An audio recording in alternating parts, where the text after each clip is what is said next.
de notre Seigneur Jésus-Christ soit béni. Encore une fois de plus, ce soir, nous allons parler d'un thème très important. L'amour vrai, l'amour dans le corps de Christ, l'amour entre nous, l'amour entre frères et sœurs, l'amour qu'il faut manifester à l'égard de son frère et de sa sœur. Aujourd'hui, l'Église souffre d'un mal véritable qui détruit l'Église. Lorsque un frère a péché ou une sœur a péché, nous sommes pressés de pouvoir détruire sa vie, détruire son témoignage, détruire l'identité de la personne. Ce n'est pas à ça que Dieu nous appelle. La Bible déclare que l'amour couvre une multitude de péchés. Ta sœur est dans le péché, ton frère est dans le péché. Si tu peux l'aider, tu t'approches de cette personne, tu l'aides. Et c'est cela l'amour véritable, l'amour vrai. Vous voyez là, nous sommes trois hommes de Dieu, nous sommes rassemblés dans l'amour du Seigneur. Si aujourd'hui mon frère a un problème, je l'approche et je cause avec ce dernier, j'essaie de l'aider. Si moi j'ai un problème, lui aussi m'approche, il me donne des conseils. Mais souvent nous sommes pressés de vouloir exposer la vie des gens pour dire que c'est nous qui avons été les premiers à avoir l'information. Je t'avais dit celui-là, tu vois comment il vit, tu as vu sa vie, tu as vu sa vie, tu vois la seule là comment elle est. Ce n'est pas bien, ce n'est pas l'amour vrai. La Bible déclare que l'amour couvre une multitude de péchés. En aidant la personne, en soutenant la personne, c'est comme ça la personne en remontant. Demain, elle te sera reconnaissante et elle sera reconnaissante à Dieu. Et elle demeure dans la foi chrétienne et elle a une vie chrétienne assise sur la parole de Dieu. Et c'est à cela que Dieu nous appelle. Donc il est important que nous puissions revenir aux bases, nous puissions revenir à la parole véritable du Seigneur. Parce que le tout n'est pas de prêcher pour prêcher, le tout n'est pas de dire que nous avons duré à l'église sans mettre la parole de Dieu en pratique. La Bible déclare que ne vous bornez pas à écouter, mais mettez la parole en pratique. Voilà. Bishop. Alléluia, que le Seigneur vous bénisse. Je voudrais ajouter quelques mots à ce dont mon frère a déjà dit. Parce que, vous voyez, l'Église est la seule armée au monde qui, au lieu de penser les blessures de ces blessés qui tombent au champ de bataille, est la seule qui les achève. Vous voyez, aujourd'hui, on constate que dans l'Église, nous sommes prêts à condamner comme il le disait. La Bible dit que si ton frère a péché, va vers lui. On ne va pas vers nos frères. On n'arrive pas véritablement à comprendre ce pourquoi ils sont tombés dans tel souci, dans tel problème. On est les premiers à leur jeter la pierre.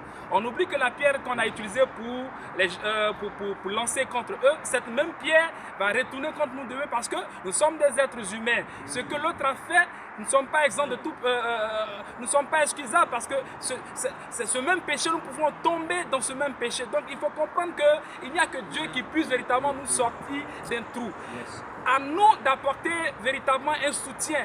Si notre frère est dans un souci, il faut qu'on l'approche pour l'aider à sortir de ce gouffre. Alléluia. Parce qu'on a trop crucifié nos frères, on a trop exposé nos frères. Et aujourd'hui, on est exposé en fait.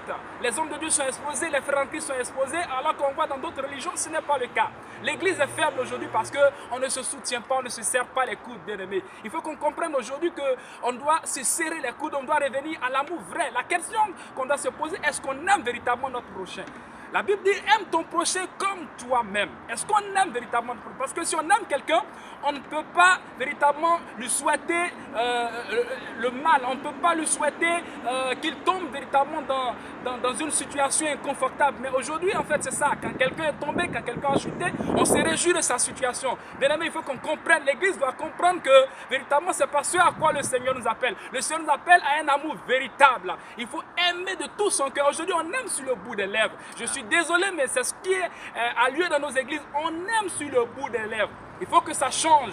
Et en ces temps, les derniers, le Seigneur nous appelle véritablement à changer les mentalités, à changer les consciences. Bien-aimé, si tu es avec moi, dis Amen. Alléluia. Amen. Que le Seigneur vous bénisse. Amen. Et je crois que véritablement, si nous, générations aujourd'hui, nous comprenons et que véritablement on accepte de se lever, d'aller dans ce même sens, on va gagner l'humanité, on va gagner un monde fou à Jésus-Christ de Nazareth. Que le Seigneur vous bénisse.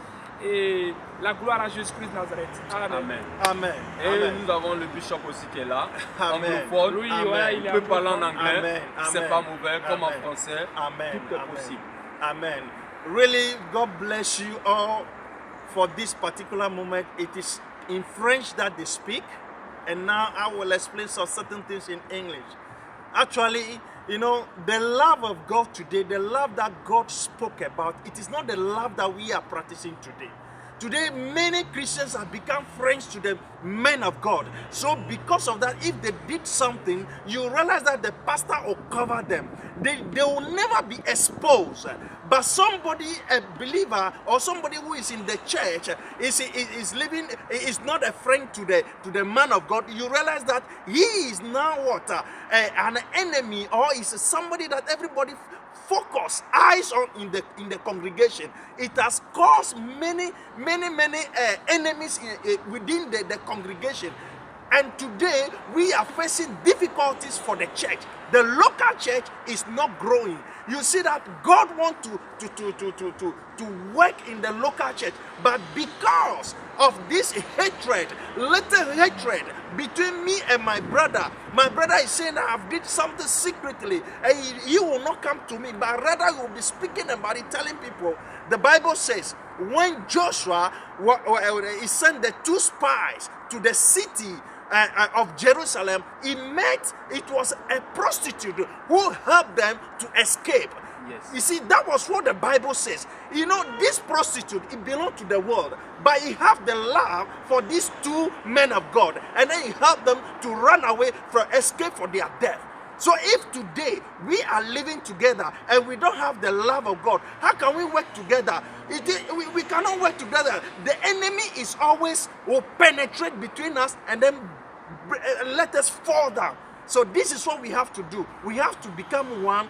If we become one, the devil can never penetrate us and then begin to destroy the vision of God that God laid on us to be realized. So may God bless you, and I thank God for the 2 men of God that is beside me. This is the gospel of Jesus Christ that we are preaching. We are telling the world the love that is the foundation of God. He wants us to love among us. Love, it is the only key to break every resistance of the enemy in our life. God bless you, and may you stay in love to your friends and whoever, whether it's I'm born again or born again, love everybody, and Jesus will always be at your rescue all the time. Amen. Amen. Là où il y a l'unité, il y a la vie, il y a la victoire. Amen. C'est ensemble qu'on est fort. Amen. Je pense que Amen. on relèvera des défis. Plus de vainqueurs. Alléluia. Gloire à Jésus-Christ de Nazareth. Amen. Amen. Amen. Amen. Amen.